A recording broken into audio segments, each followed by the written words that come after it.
Okay, one of the projects I've been wanting to do for a while is to develop a Raspberry Pi SDR development platform where I can try out different ideas. Why on a Raspberry Pi? Well, I don't like SDR radio taking up my main PC. It's not always in the ideal location.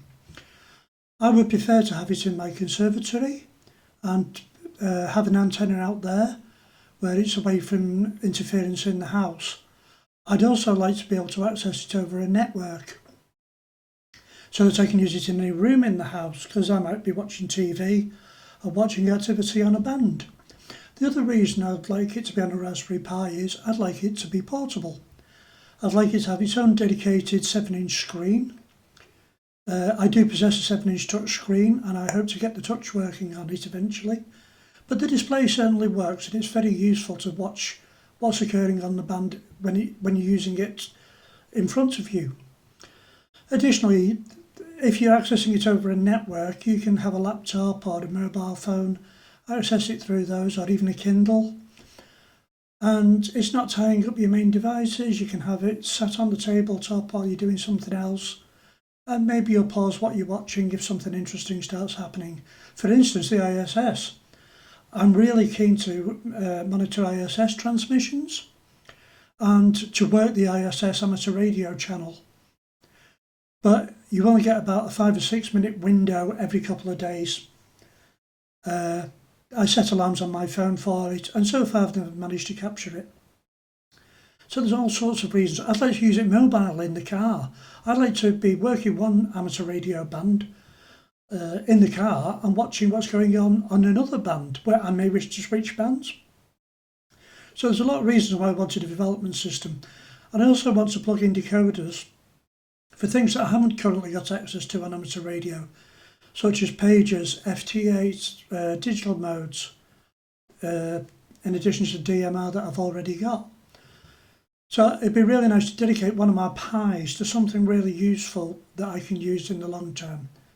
So here's how we go. So I'll go from the start. If you know some of these steps, then you can skip through to them. So the first thing that we need to do is to download the Raspberry Pi imager. Now, if you've already got it, fair enough.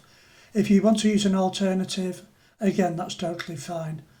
Of course, I've already got it installed. So all I need to do is click the Windows key, click Rasp or Raz, and if you're really lucky, that's the first program that'll come up. Of course, it always comes up on the wrong monitor. So I can hear a few people screaming and shouting and saying, oh, you should be using the light version. If you're very confident with the command line terminal, by all means use the light version.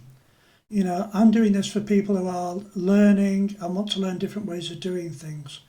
So I'm going to install the full version. So I'm going to do that, not that one.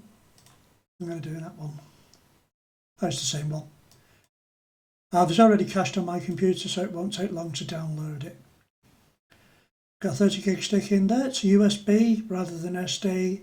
I prefer them. I think they're a lot faster. Okay, inevitably I'm going to put this into fast forward now and you'll see that whiz over. Okay, joy of joys, it's now finished installing. That took a couple of minutes. Okay, so all we need to do now is put that in our Raspberry Pi. See you in a minute on the Raspberry Pi.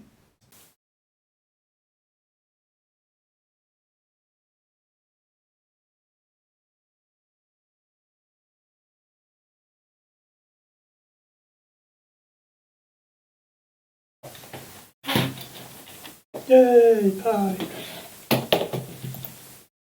Okay, so I've got a separate keyboard and mouse connected to it.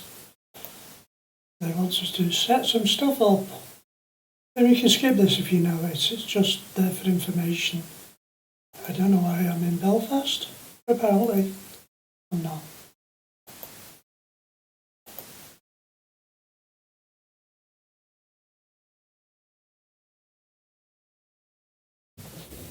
Okay, you should always change the password at the first opportunity, so I will.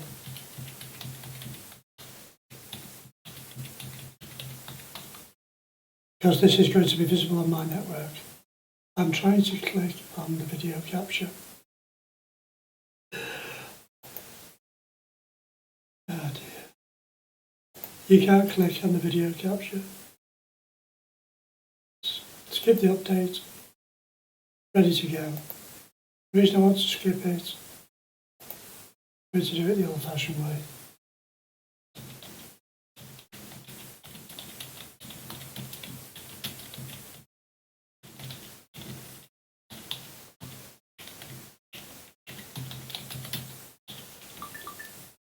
So with a sudo apt update and a sudo apt upgrade -y just means answer yes to everything.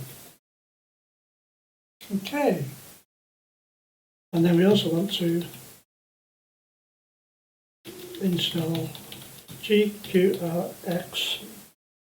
If you do it by yourself, it won't work. It's GQRX-SDR. Oh, we'll have to put -y on the end.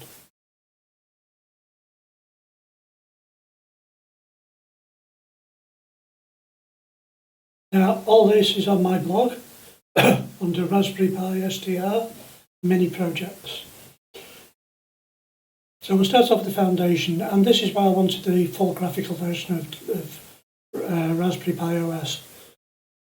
This is going to give us more versatility. You can build it headless if you like, you really can. If you just want to make an SDR server, then do it headless. You'll still be typing the same commands in, you'll just be doing it from the terminal rather than the graphical desktop. And if you know how to do that, then you're probably not bother watching my video anyway, to be honest.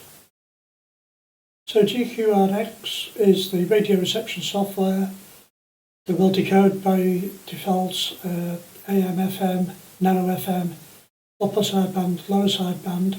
It will also allow you to pass the raw IQ signal through or record it, or you can pass the whole IF band through.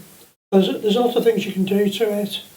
There's things like GNU radio you can add on that will allow you to build modules, to build your own decoders. There's decoders for everything under the sun for GQRX. It's very versatile. The only thing I haven't managed to get it to do successfully is to receive HF bands with the RTL-SDR or the new ELEC. But you can do in Windows. So I'm still looking for a solution that works. The one that was out there and I have tested briefly for Linux is no longer available. So I don't know what's happened with that. Maybe it's not stable.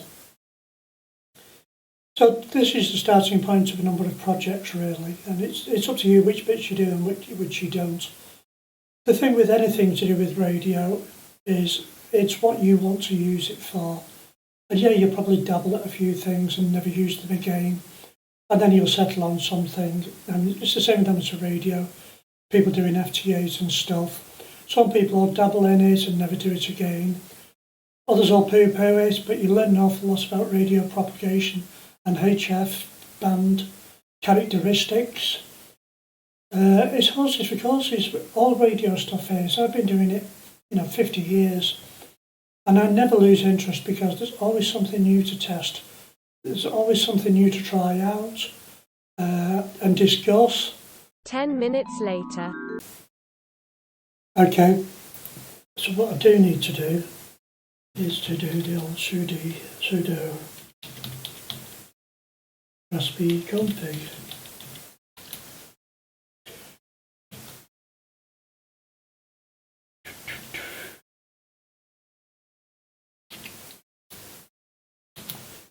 You can't have everything called a Raspberry Pi, so this is called SDR2 i2.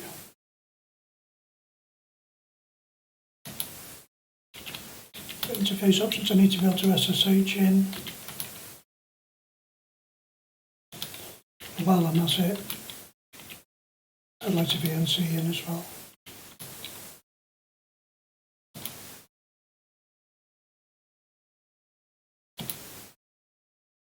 Let that reboot. Oh, before I let it reboot.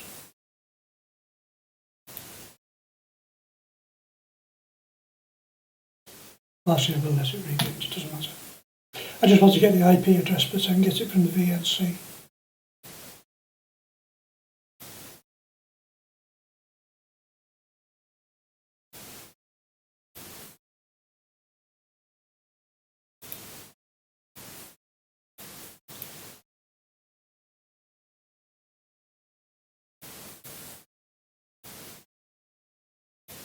Just want to be able to see the top of that.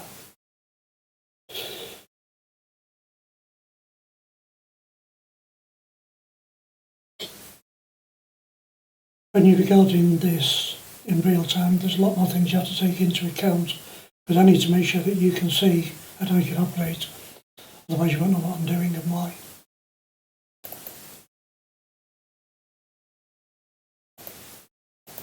Come on. 31.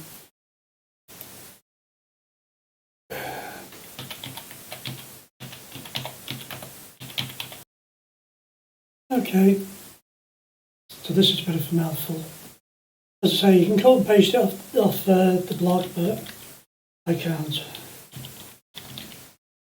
today. Not and let you see it as well.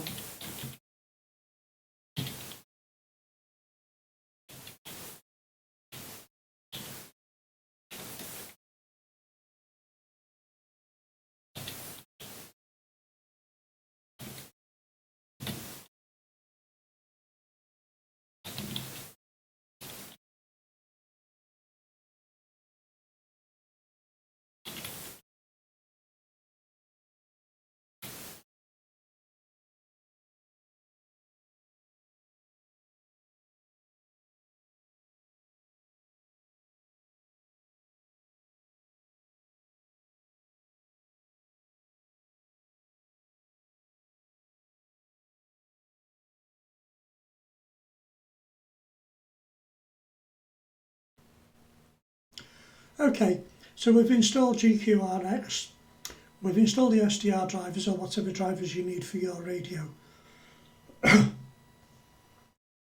We can now start up GQRX.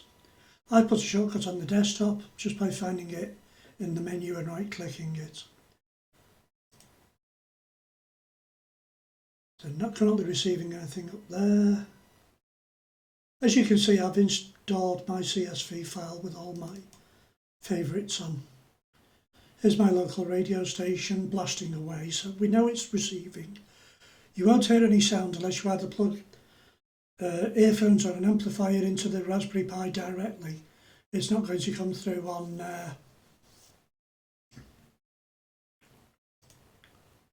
it's not going to come through onto here. So you can have it set to the AV jack or my headphones, my Bluetooth headphones. Unfortunately, audio doesn't like coming through VNC. It is possible, but it's trickier to set up. So we're receiving a station. This will work fine as a standalone radio. We could add an LCD screen onto this and a battery pack.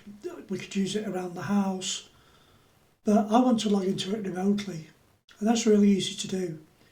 And the good news is you don't even need GQRX to do it. All you need is a simple command. You would replace this with the IP of your Pi. But once I start this working, this is now running as a server. And all we have to do is to take that command, and we can then pick that up in any SDR program. It doesn't have to be GQRX. So I'm going to demonstrate that to you next. So I'm going to demonstrate this using SDR Sharp, which is one of the most popular programs on Windows. You're probably familiar with it. All we need to do is open the program, and instead of selecting a radio, an RTL-SDR radio, which isn't showing in the list at the moment because it's not plugged in directly into my PC.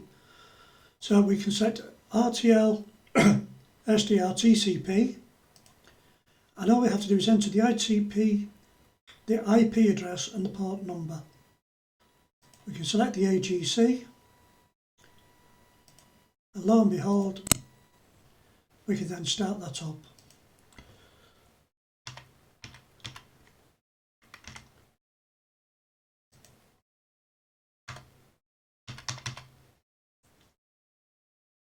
And if I can do the digits in the right order,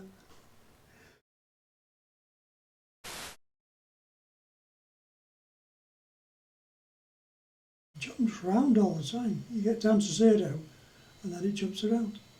That's what I'm looking for. And you will hear the sound now because it's on my PC. I won't leave it on for copyright reasons.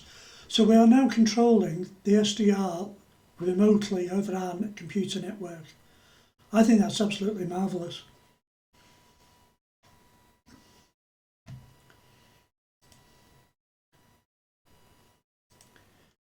So this will go from about 28 megahertz upwards. Now the antenna I've got it on, it's not going to be very sensitive at HF frequencies. So I don't anticipate picking much up all the way down there. But certainly in VHF and UHF. There's the FM broadcast band. So we can have a wander around here. There's a station. And we can make this a bit more sensitive.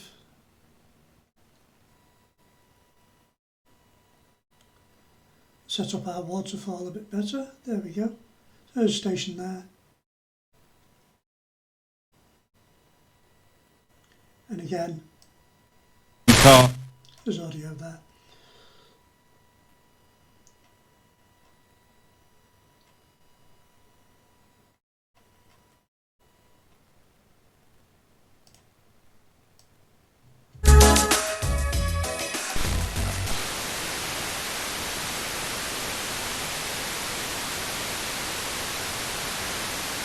There we go for the short survey on my desktop. But it certainly works. I can now log into that from anywhere in the house. But using a laptop, I've done it using my Kindle, I'm doing it on my desktop PC at the moment. So that's the first stage of what I want to look at. There will be other stages and I'll introduce those shortly into the video. Hope you have fun with that. I'd welcome your comments on it. It is quite a complex subject and it does take a bit of patience to get things working. But there's anything you get stuck on, there's going to be an article for it. So have fun with that and I'll put some more stuff into part 2.